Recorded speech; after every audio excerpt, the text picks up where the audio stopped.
মেজ বৌমা, তোমার নিজের মেয়ে কি তোমার বিশ্বাসের মর্যাদা রেখেছে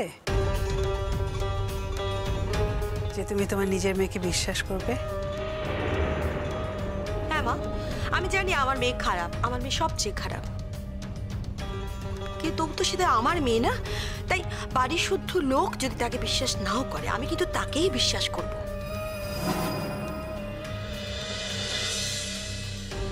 আর এখানে তো তাকে বিশ্বাস করার যথেষ্ট কারণ আছে। তাছাড়া সবকিছু বাদ দিলেও অন্তত এই মেয়েটা যে আমাদের সবাইকে মিথ্যে কথা বলে পুপেকে বাড়ির বাইরে বার করে নিয়ে গেছে, এটা তো সত্যি, এটা তো মানবে তোমরা। সেই জন্য ওকে শাসনও কম করা হয়নি, কিন্তু সে কথাগুলো তোমাদের সবার জানা। তাতে সত্যিটা বদলে যায় না। চমৎকার, এই তো দেখছি আমরাই চোর হয়ে বসে আছি, ঘরের মধ্যে সেঁধে আছি, মুখ তুলে মাথা তুলে কারোর সঙ্গে কথা বলতে পারছি না। আর যে কাণ্ডটা ঘটালো সে বহাল তবিয়াতে ঘুরে বেড়াচ্ছে, তোমাদের সবার সঙ্গে কথা বলছে, স্কুলে যাচ্ছে, দিব্যি স্কুলে যাচ্ছে, কেউ কোনো বিষয়ে তাকে বাধা দিচ্ছে না। চমৎকার। কি চাও তুমি মেজো ঠাকুরপো? আমার ছেলের বউকে আমি বাড়িতে বসিয়ে রাখি, ও অশিক্ষিত থাক, এটা হলে আমার ছেলের ভালো লাগবে? সেই জন্যই তো আমরা সবাই মিলে ওকে শিক্ষিত করার চেষ্টা করছি। সেটা কি তোমার ভালো লাগছে না? এই কথাটাই তো তোমার কাছ থেকে শোনার অপেক্ষায় ছিলাম আমরা। এই কথাটাই তো তুমি বলবে। বলার মতো ছিল তাই বলছি। তুই আবিরকে ফোন করতে গেলি কেন? আবির কি এলে জানতে পারতো না কথাটা? উফ মেজো মামু, প্লিজ ছাড়ো। আমাদের বাড়িটা না এর আগে এত নেগেটিভ কোনোদিনও ছিল না, এত নেগেটিভ কথাবার্তাও হতো না কোনোদিন। তুমি কি বলতে চাইছো বলো তো? যে বাড়িতে এখন আমাদের জন্য এই সমস্ত নেগেটিভ কথাবার্তা হচ্ছে? তা নয় মেজো মামি, তুমি ভেবে দেখো না, তুমি কি আগে কোনোদিন এইভাবে রিয়াক্ট করতে? আমরাও তো তোমাকে কম দিন হলো চিনি না। আসল ব্যাপারটা হলো শালুক আসার পর থেকেই তুমি অনেকটা বদলে গেছো।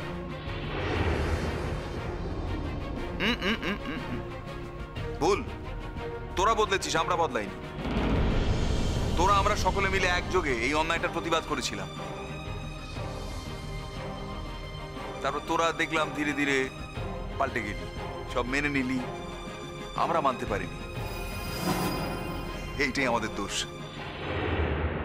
হ্যাঁ বুঝতে পারছি, শালুককে আমরা অ্যাকসেপ্ট করেছি, তোরা করিসনি। আর সেইখান থেকেই তোদের শুরু। শালুকের সবকিছুই তোদের খারাপ লাগে।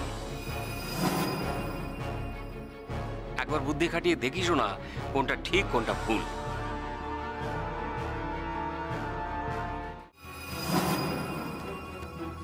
আমি মিথ্যে কথা বলি না, আমি মিথ্যে কথা বলা একদম পছন্দ করি না।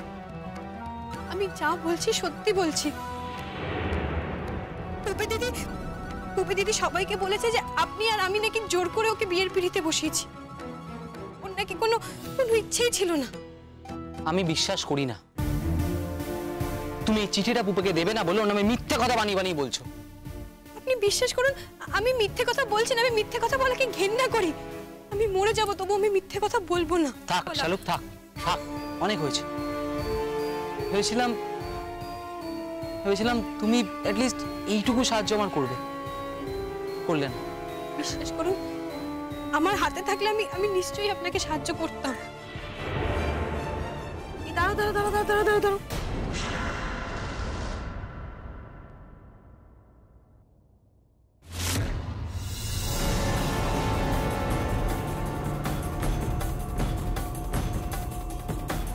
শালুক, ওই তো ওই লোফার ছেলেটার সঙ্গে কথা বলছে।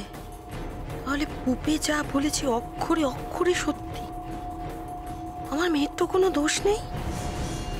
এই শালুক আর এই ছেলেটা দুজনে মিলে ষড়যন্ত্র করে আমার মেয়েটাকে ফাঁসিয়েছে।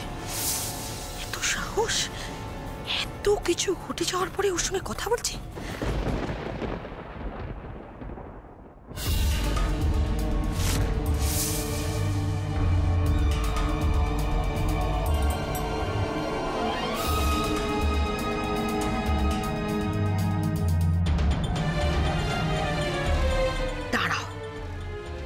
হচ্ছে তোমার মজা। আমার মুখের কথা তো কেউ বিশ্বাস করবে না, তাই এবার প্রমাণ সহ সবার কাছে তোমার মুখটা টেনেছি।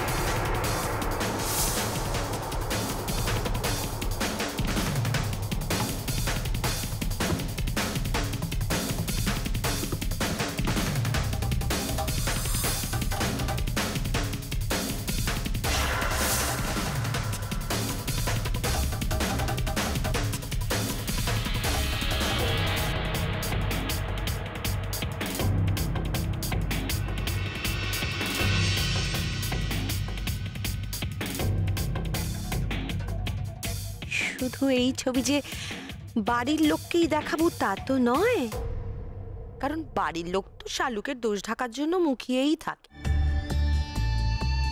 এই ছবি আমি পাঠাবো আবিরের কাছে।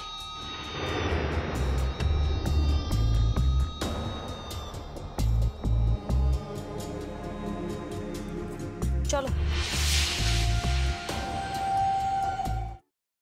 তাহলে তুমি আমায় কোনো রকম সাহায্য করবে না, তাই তো? ক্ষমা করবেন আমাকে, আমার পক্ষে আপনাকে কোনো রকম সাহায্য করাই সম্ভব হবে না। সম্ভব হলে আমি নিশ্চয়ই আপনার সাহায্য করতাম।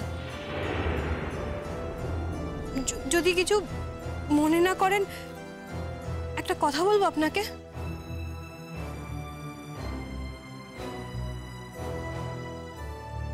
কি কথা? বলছি কি, পুপে দিদি তো এখনো অনেক ছোট। পুপে দিদির এখনো লেখাপড়াই শেষ হয়নি। ও আগে ওর লেখাপড়া শেষ করুক, বড় হোক। আমি শুনেছি আপনিও এখন তেমন কিছু করেন না। আপনি একটা ভালো চাকরি খুঁজুন না। আপনারা দুজনেই দাঁড়িয়ে যাবেন, তারপরে বিয়ে করবেন। দেখবেন তখন আর কোনো অসুবিধা হবে না, কেউ আপনাদের বাধা দেবে না। একটা ভালো চাকরি খুঁজে আমাদের বাড়ির সবাইকে দেখিয়ে দিন না যে আপনি আমাদের বাড়ির অযোগ্য নন। এক মিনিট, তুমি আমায় জ্ঞান দিচ্ছ নাকি? না না, আপনি আমায় বোন বলে ডাকলেন, তাই দাদার মতন ভেবে আপনাকে কটা কথা বললাম।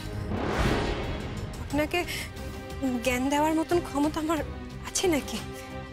ক্ষমতা নেই, কিন্তু একটা কথা কি জানো তো শালুক, জ্ঞান দেওয়ার সুযোগ পেলে কেই বা ছাড়ে বল?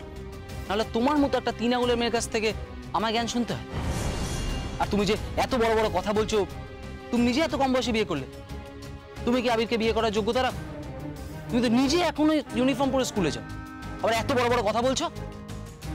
আমার ব্যাপারটা আলাদা। আমি একটা ভুল করে ফেলেছি। আমি যে ভুল করেছি সেটা কি সবার করা উচিত? আমি যা করেছি তা অত্যন্ত বিপদে পড়ে করেছি। থাক থাক, অনেক হয়েছে। আমি আর কোনো দিনও তোমার কাছে সাহায্য চাইতে আসবো না। স্কুলে যাচ্ছ তো, যাও।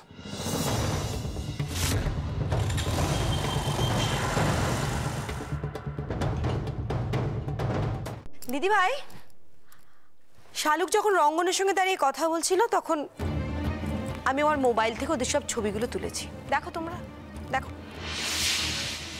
ছবি তুলেছো?